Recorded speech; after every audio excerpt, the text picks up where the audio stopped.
Hello friends, నమస్తే. Welcome to my channel Parvathi Bai. రోజు ఒక కొత్త ఐటెంతో మీ ముందుకు వచ్చాను. అదేంటంటారా? ఆంధ్ర కింగ్ ఆవకాయ పచ్చడి. ఆవకాయ పచ్చడి నేనే ఫస్ట్ టైం చేశాను. ఎలా ఉందో చూద్దాం. పచ్చడి ముందుగానే వేసుకున్నాం.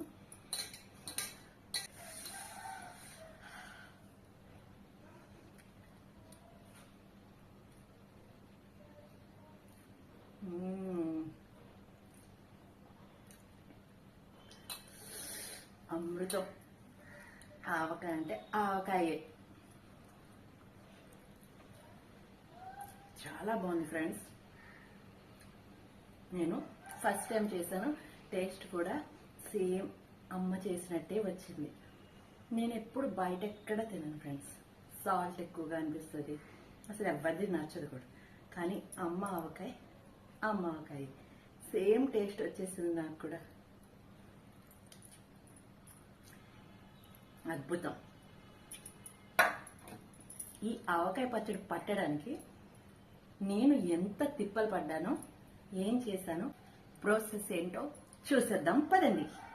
మామిడికాయ సీజన్ వచ్చిందంటే మామిడికాయలు కొనుక్కోవడం, ఆవకాయ పట్టుకోవడం, మామిడి పళ్ళు తినడం, మామిడికాయకి సంబంధించిన అన్ని ఐటమ్స్ చేసేసుకుంటాం కదా ఫ్రెండ్స్. అందరి గురించి నాకు తెలియదు కానీ నాకు మాత్రం ఆవకాయ భూతం అనమాట. ఆ భూతాన్ని వదిలించాలంటే ఆవకాయ చేసుకుని తినేసేయాలంతే. చేసుకొని అని ఎందుకు అంటున్నానంటే ఆవకాయ బయటది నాకు నచ్చదు, సాల్ట్ ఎక్కువగా ఉంటుంది. అది ఇంట్లో చేసిందే నాకు బాగా నచ్చుతుంది. అది కూడా అమ్మ ఆవకాయ మాత్రమే. అమ్మ ఆవకాయ అంటే అదేదో బ్రాండ్ అనుకునేరు. మా అమ్మ చేసిన ఆవకాయ అని అర్థం. అమ్మ చేసింది మించి మనకి ఏది నచ్చుతుంది చెప్పండి. నాకున్న ఆవకాయ పిచ్చికి మావాన్ని పిచ్చెక్కించేశాను ఫ్రెండ్స్. తోటలో మామిడికాయలు తెచ్చుకుందాం, ఆవకాయ పెడతా అని అంటే సరే అని బయలుదేరాం. మధ్యలో ఉరుములు మెరుపులతో వర్షం. అలాగే ఎలాగోలా తోటకెళ్ళాక అక్కడ తోటకెళ్ళిన చెట్టు చిలకమ్మ కాయలు పళ్ళు దొరక్క చింతించవలసి వచ్చింది. ఎలాగో వెతికి ఒక 8 కాయలు దొరికాయి ఫ్రెండ్స్. వాటిని తెంపేసుకున్నాం. ఇక చూడండి, ఇంటికి రాగానే కాయలన్నింటినీ శుభ్రం చేసేసి ఆవకాయకి కావాల్సిన అన్ని ప్రిపేర్ చేసేసుకొని కాయలు కట్ చేసేద్దామని కూర్చున్నాం. అంత పెద్దది కత్తితో కూడా కట్ చేయలేకపోయా, చాలా గట్టిగా ఉన్నాయి. మా వారితో కొట్టిస్తే లోపల పండు అయిపోయాయి. అన్ని కాయలు అలాగే ఉన్నాయి.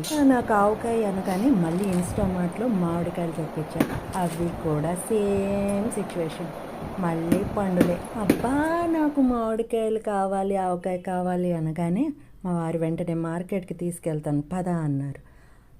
అనగానే రెడీ అయిపోయాను. కిందికి వెళ్ళాక వాచ్మెన్ ఏమన్నాడంటే, ఇప్పుడే మామిడికాయలు అన్నీ అలాగే తీగానే ఉంటాయి అని నా ఆశల మీద నీళ్లు చెల్లేశాడు. అయినా పర్లేదు, వెళ్ళి చూద్దాం, తీగుంటే తినేద్దాం, పుల్లగుంటే ఆవకాయ చేసుకుందాం అన్నాను. సరే నీ ఇష్టమని మార్కెట్ తీసుకెళ్లారు. అక్కడ దొరికాయండి మంచి పచ్చడి మామిడికాయలు. ఇంకా చూడండి నా ఆనందం. పచ్చడి కాయలు ఒక 1/2 డజన్ కొనేసి మామిడి పండ్లు కూడా కొనేసుకొని పచ్చడికి ముక్కలు కూడా అక్కడే కొట్టించేసాం. మెత్తగా లేవు, పొల్లగా ఉన్నాయి. అమ్మయ్య, కాయలు దొరికేసాయి. వెంటనే ముక్కలు క్లాత్తో తుడిచేసుకుని పైన పొరలా ఉంటుంది కదా, అది కూడా తీసేయాలి. ఆవకాయకి అసలైన పెద్ద పని వెల్లుల్లి రెబ్బలు వలవడమేనండి. నాకేమో గోళ్ళు లేవు. ఎంత కష్టం అనుకున్నారు. ఎలాగో ఆ పని కానిచ్చేసా. ఆవకాయ మరి ఇష్టమైన దానికోసం కొంచెం కష్టపడినా తప్పులేదు. ఇప్పుడు అసలైన ఆవకాయ మొదలవుతుంది. చాలా మందికి ఆవకాయ చేయడం చాలా ఈజీ. బట్ నేను ఆవకాయ కొలతలతో ఎలా కలిపానో చూపిస్తాను రండి. ముందు ముక్కల్ని పొడి క్లాత్తో తుడిచేసి పక్కన గాలికి ఆరనిచ్చుకున్నాను. మామిడికాయ ముక్కలు గిన్నెతో కొలుచుకోవాలి. 4 గిన్నెలు కొలత తీసుకోవాలి. అలాగే 4 గిన్నెలు కొలత తీసుకున్నాను. నాకు 4 గిన్నెల కంటే ఒక 1/2 బౌల్ ఎక్స్ట్రా వచ్చింది. అందులో 4 గిన్నెల ముక్కల కొలతకి 3 గిన్నెలు ఆయిల్ వేసుకున్నాను. అంటే ఆయిల్ మొత్తం ఇప్పుడే వేయకూడదు. ఫస్ట్ ఒక పళ్ళెంలోకి తీసుకొని ఒక గిన్నెలో ఆయిల్ వేసుకొని ఆ ఆయిల్లో 1 స్పూన్ పసుపు వేసుకొని మామిడికాయ ముక్కలన్నిటిని కూడా అందులో కలుపుకోవాలి. ఇలా చేయడం వల్ల ఉప్పు ఎక్కువగా ముక్కలకి పట్టకుండా ఉంటుందంట ఫ్రెండ్స్. అప్పుడు ఆవకాయ ఎప్పుడూ సాల్టీగా అయిపోదు. ఈ టిప్ సూపర్ కదా, గుర్తుపెట్టుకోండి ఫ్రెండ్స్.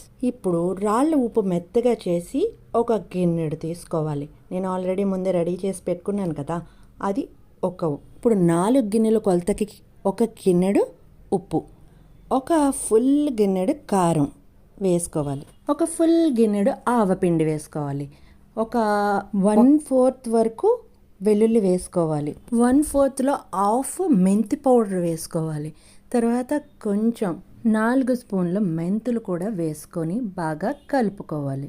ఆవాలు మెత్తగా పౌడర్ చేసి నేను వేసుకున్నాను. ఆవపిండి కూడా బయట దొరుకుతుంది, అలాగనా వేసుకున్నాను. నేను ఆయిల్ నువ్వుల నూనె వాడచ్చు, వేరుశనగ నూనె వాడచ్చు, కాబట్టి నేను వేరుశనగ నూనె వాడాను. ఇప్పుడు ఆయిల్ 2 గిన్నెలు వేసుకోవాలి. ఇందాక ఒక గిన్నె వేసుకున్నాం కదా, ఇప్పుడు 2 గిన్నెలు వేసుకోవాలి. ముందు ఆయిల్లో నానబెట్టిన మామిడి ముక్కల్లో ఇవన్నీ వేసేసుకొని బాగా కలుపుకోవాలి.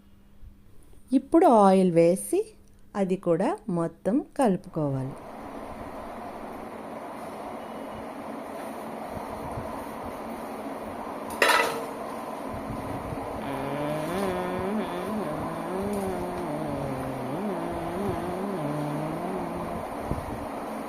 అబ్బా, ఏమి రంగు వచ్చిందండి వాళ్ళ తాతలాగా, ఫుడ్ ఆన్ ఫామ్ తాతలాగా. అబ్బా, చూస్తుంటేనే నోరు నాకు టెంప్ట్ చేసేస్తున్నావు నువ్వు. వావ్, ఎంత రెడ్గా ఎంత బాగుందో చూసారా ఫ్రెండ్స్. ఇది 3 మ్యాంగోస్ కారం పొడి. అస్సలు చూస్తుంటేనే టెంప్టింగ్గా ఉంది. ముక్క చూడండి, యా సూపర్. నేనండి మీ పద్మజ, మీ టేస్టీ వంటలు చేసిన మనిషిని నేనే అండి. పక్కన వీడియో తీస్తున్న మా అబ్బాయి కామెంట్స్ చూసారా? ఈ డబ్బా సరిపోలేదు, ఎంత వేసిన తర్వాత మళ్ళీ ఇంకో డబ్బాలోకి షిఫ్ట్ చేశాను, అందులోకి అయితే సరిపోయింది కరెక్ట్గా. అబ్బా, ఎంత ఎర్రగా వచ్చింది చూడండి. దీన్ని చూస్తుంటేనే నాకు తినేయాలనిపించినది. మరి తినేయాలనిపిస్తుందంట. వెంటనే అన్నం తీసి కలిపేసి అందరికీ ముద్దలు చేసి పెట్టేశాను ఫ్రెండ్స్. చాలా చాలా బాగుంది. ఫస్ట్ రోజు ఎంత బాగుంది, ఇక 3వ రోజు ఓపెన్ చేశాక ఇది పరిస్థితి. ఎంత బాగుందంటే వావ్, యమ్మీ. నేను ఎంత బాగా చేస్తానని అస్సలు అనుకోలేదు. మా నైబర్స్ కూడా నచ్చింది. వీడియో మీకు నచ్చితే లైక్ అండ్ సబ్స్క్రైబ్, ఎందుకంటే ఇది పార్వతి వైబ్స్.